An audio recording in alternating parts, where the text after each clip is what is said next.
कक्षा 6 के बच्चे, मेरी गणित की कक्षा में आपका स्वागत है। गणित की कक्षा में आज हम पाठ ले रहे हैं पूर्ण संख्याएं। इस पाठ के अंतर्गत आज हम बात करेंगे पूर्ण संख्याओं के गुण की, यानी पूर्ण संख्याओं में कौन कौन से गुण होते हैं और उन गुणों को क्या नाम दिया गया है। इसमें हम सर्वप्रथम एक उदाहरण लेंगे। जैसे हम देखते हैं कि दो पूर्ण संख्याएं ली 5 और 3, दोनों को यदि हम जोड़ें तो हमें 8 प्राप्त होता है। हम देखें कि 8 भी एक पूर्ण संख्या ही है। हम एक और उदाहरण लेते हैं। जैसे हमने लिया 7 और 4, दोनों पूर्ण संख्याएं हैं। इन दोनों को जोड़ा 7 धन 4 तो 11 प्राप्त हुआ, जो एक पूर्ण संख्या है।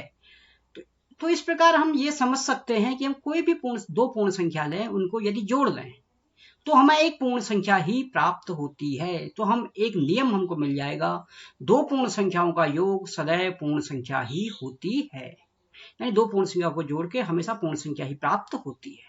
अब हम इसी की जांच करते हैं घटाने में। जैसे हमने 5 और 3 दो पूर्ण संख्याएं ली और 5 में से 3 घटाया। 5 में से 3 घटाया तो हमको 2 प्राप्त हुआ। यानी 5 और 3 पूर्ण संख्याएं हैं, इनको घटा के जो संख्या प्राप्त हुई, यहाँ 2 प्राप्त हुआ, वह भी एक पूर्ण संख्या है। हमने दो पूर्ण संख्या ली 5 और 8।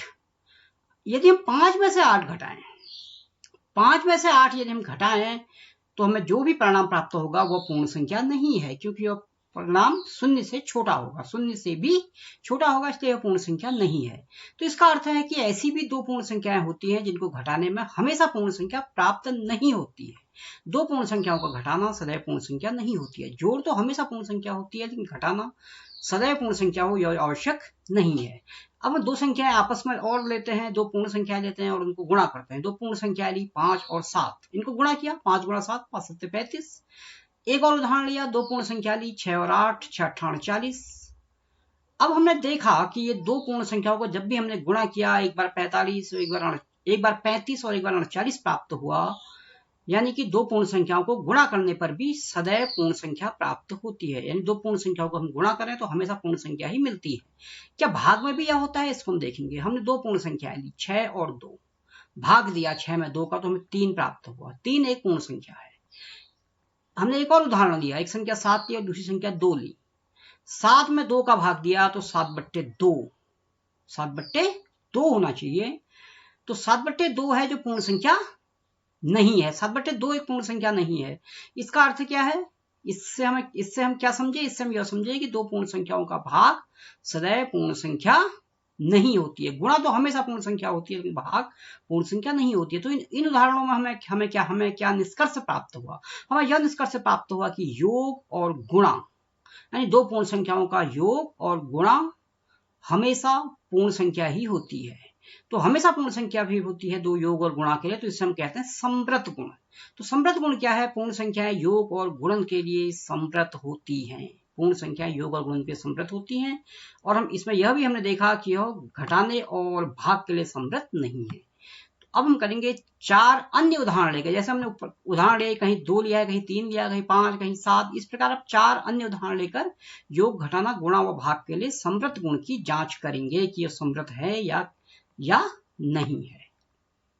अब हम इस पाठ को आगे बढ़ाते हैं। अब बात करते हैं शून्य से विभाजन की, यानी किसी भी संख्या में शून्य का भाग दें तो क्या होता है। सर्वप्रथम हम एक बार फिर से समझने का प्रयास करते हैं कि विभाजन है क्या। भाग जिसे हम कहते हैं, भाग का अर्थ या विभाजन का अर्थ है बार बार घटाना। जैसे हमने 6 में यदि 3 का भाग दें तो बार बार हम घटाएंगे। जैसे 6 में 3 घटाएंगे तो परिणाम 3 हमें प्राप्त हुआ। तो हमने कितनी बार घटाया? अभी हमने एक बार घटा लिया है 3। अब जो परिणाम प्राप्त हुआ उसमें पुनः 3 घटाएंगे, क्योंकि हमें 3 से भाग देना है, तो परिणाम 0 प्राप्त हुआ।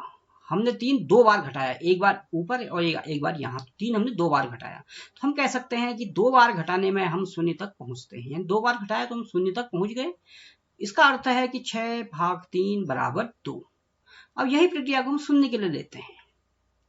5 भाग 0, 5 में 0 घटाया तो 5 ही होगा। 5 में 0 घटाएंगे फिर 5 ही प्राप्त होगा। और यह प्रक्रिया हम कितनी ही बार कर लें, हमें सदैव 5 ही प्राप्त होगा। यानी घटाते रहने से 5 पुनः प्राप्त होता है। इसका अर्थ क्या हुआ? इसका अर्थ हम कहते हैं कि 5 भागा 0 परिभाषित नहीं है, क्योंकि यह भाग के नियमों का पालन नहीं कर रहा है। इसलिए परिभाषित नहीं है, मतलब इसकी परिभाषा नहीं दी गई है कि यह अभी तक तय नहीं हुआ है कि 5 भागा 0 क्या होगा। तो पूर्ण संख्याओं का शून्य से विभाजन परिभाषित नहीं है। अब हम बात करते हैं योग व गुणन की क्रम विनिमयता। क्रम विनिमयता यानी क्रम बदलना। क्रम बदल के क्या होता है, हमने एक उदाहरण लिया, दो पूर्ण संख्या ली 5 और 3, इनको जोड़ा 8 प्राप्त हुआ।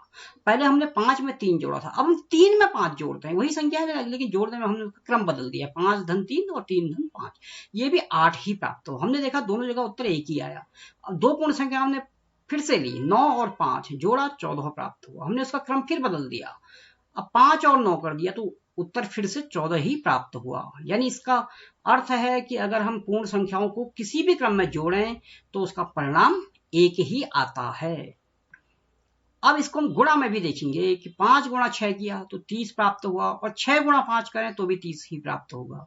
यानी गुणा में भी यदि हम क्रम बदल दें या तो भी उत्तर में कोई अंतर नहीं आता है, तो हम कहेंगे दो पूर्ण संख्याओं को किसी भी क्रम में गुणा कर सकते हैं।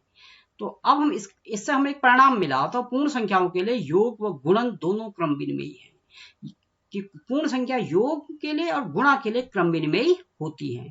इसमें एक कार्य आपके लिए है कि दो अन्य उदाहरण लीजिए, जैसे ऊपर हमने 3, 5, 9, 5 या 5, 6 लिए थे, उस प्रकार आप दो उदाहरण लेंगे और योग और गुणन के लिए क्रम विनिमयी नियम को जांचेंगे।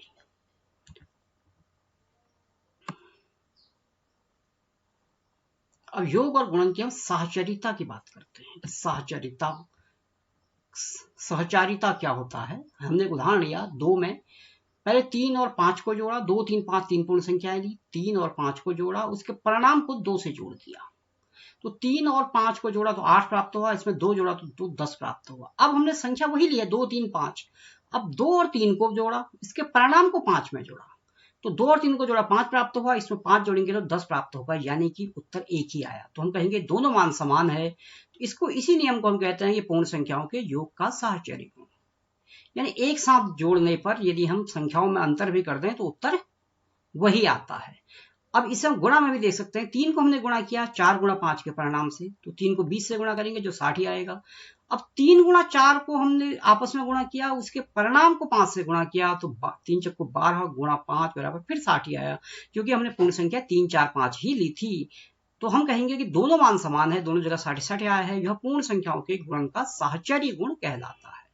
तो अब ये कार्य आपके लिए है कि 4 अन्य उदाहरण लेकर योग व गुणन की साहचर्यता की जांच आप लोग करेंगे। तो आज के लिए बस इतना ही। मेरा यह वीडियो देखने के लिए बहुत बहुत धन्यवाद।